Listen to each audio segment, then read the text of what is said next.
Hello everyone, welcome to Ladies Night here at the Breezy's Club at the Geelong Racing Club, and our very special guest of honour is none other but the golden girl of athletics, Catherine Freeman. Catherine, welcome. Oh, thank you. I'm very happy to be here. Now, of course, you're here as a patron of Cottage by the Sea, who are the charity that we're helping tonight. Yes, and thank you so much. I'm very proud to be a patron of Cottage by the Sea. I've been associated now and patron of the cottage for 7 years, and I'm very proud of the association, very proud of the work that the cottage are achieving, actually. So thank you so much for all of your support. It's fine, Catherine. Now, just quickly tell us, Cottage by the Sea, what do they do?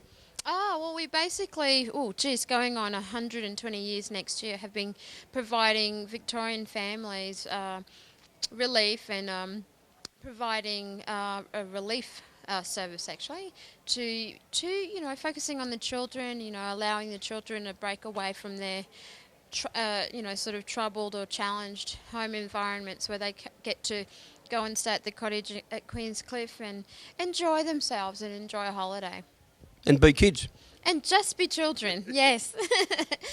Instead of, living with the responsibility of raising younger siblings or looking after a grandparent.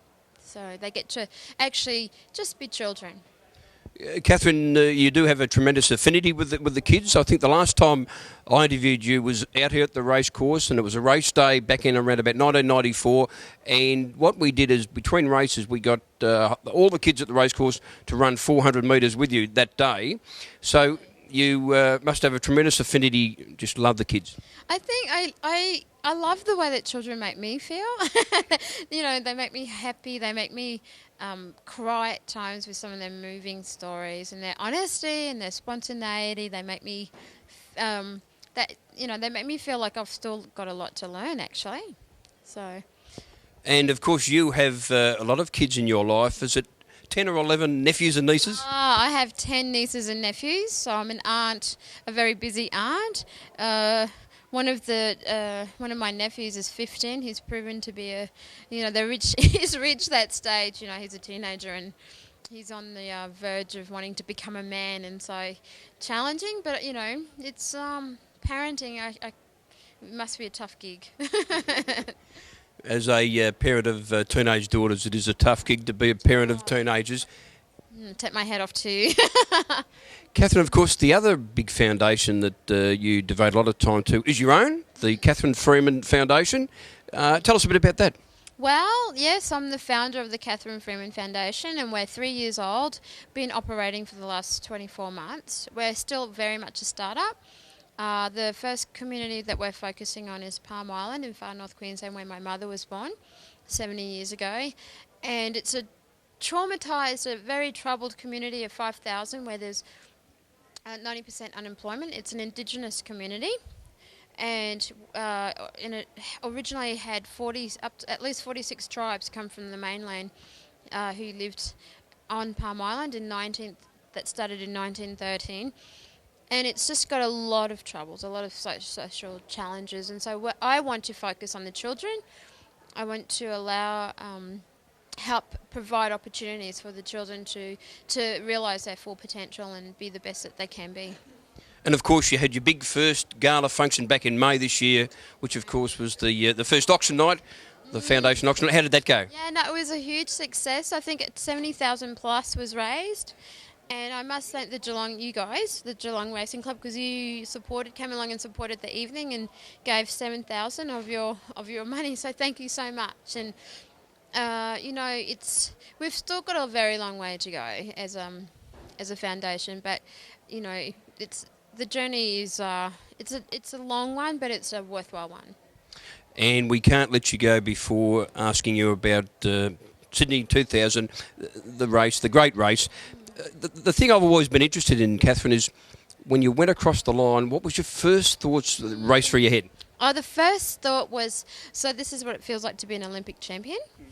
And then the rest seemed to be just a big blur of everything and anything.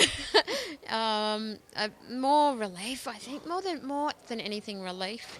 And then there was a little bit of exhaustion, mental, emotional exhaustion, because, to maintain your focus and discipline for many years, to withstand the isolation and the loneliness of the lifestyle of athletics, especially international athletics, it takes its toll. So I think I was really tired, and I just was happy as well, very, very happy.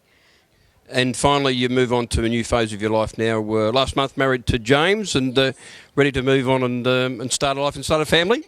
Well, I think that would be that's something in our hearts. Yeah, we definitely would like to do one day. Although, sort of playing this peripheral role as a surrogate mother to my 15-year-old nephew is turning me off. Harder than it looks, isn't it? It is tough going, trying to communicate with a teenage boy, but I adore him. But I tell you, I take my hat off to parents. I really do. Catherine, thank you for joining us tonight. All the best as the patron of Cottage by the Sea, and also for the foundation, the Catherine Freeman Foundation. And we're delighted you've come down to Geelong tonight. Oh, thank you. I'm very honoured, and I'm very happy to be here. Thanks very much, Catherine Freeman, joining us here at the Breezes Club, the Ladies' Night, here at the Geelong Racing Club. Yet to score, here's Dean Armstrong. Back in the centre. St Mary's got the start they wanted. Gilligan to do battle with Garvey. Umpire throws the ball up. Gilligan went early. Garvey got the tap. Looks like he's going to get a free kick for high. He'll take it in the centre of the ground. Looks to play on, but that option's been chopped off. Give it to Corrigan. Corrigan went round the back door, but Garvey plays on with a little handball to Buckland. Buckland on the right boot, kicks the centre half forward. Going back there was that Merriman. player in Merriman. Merriman got on the right boot, kicks it out wide, looking for a teammate out there. Free kick. Brown looked like he took his opponent too high. Beeman's, is it? No, it's not Beeman's. No. It is Beeman's. It definitely is Beeman's. This is the kid that got knocked out a couple of weeks ago, isn't it? So Beeman's about 70 out from goal. Goes to centre half forward, looking for a teammate to come. And they all came, but no one could take the mark at ground level. Going in hard there was Vincent. Get a quick kick around the corner. Going into the centre of the ground. Running, coming through there quickly was the St Mary's player. Couldn't get it. Quick kick out of the ground there by Truella. Comes out. Gilligan's got a quick handball out. Ball back into play. Gilligan front spot. Couldn't be taken by Westwood. Quick kick forward there from Eddie. Inside 50. Clears the back of the pack. Contest in the goal square. Knocked through from behind.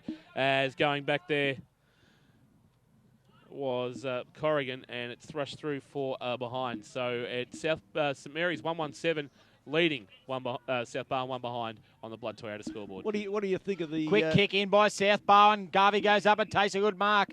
In the middle of the ground, he plays on quickly, looks for an option, give it to Wiseman. Wiseman looking for another option. He goes backwards to Tuella. Tuella under the pump, comes out to Kale. St Mary's pressure really good. He goes with a little handball to Lavars. Lavars goes forward. He's got a teammate all on his own, and it's that man. It's McLean. He's to 40. He has a shot on goal. It's not real good. It's a shocking kick out of bounds on the full free kick to go to South Barwon.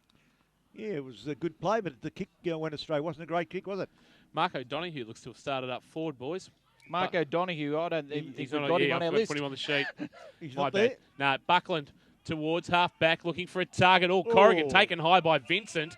That's a free kick and a report. Yeah, didn't like that. The umpire's coming to sort this not one even out. going for the ball. Sullivan is a Barker rather in there, doesn't like the contact either. Vincent took his eyes off the footy. I don't know if there was too much in it, but he has collected him high. Geez, I tell you, there's a couple of guys like to have a crack. Yeah, Sullivan. Yeah, Gilligan's in there. There's a shock that Paul Sullivan's in there. Hoskins had a haircut. It's very short. And it was a shock. Matty Dye just went in there to stop it. Okay, and a 50-metre penalty as well. Good A 50-metre penalty comes from the umpire. Jack Ratz is happy with the crowd.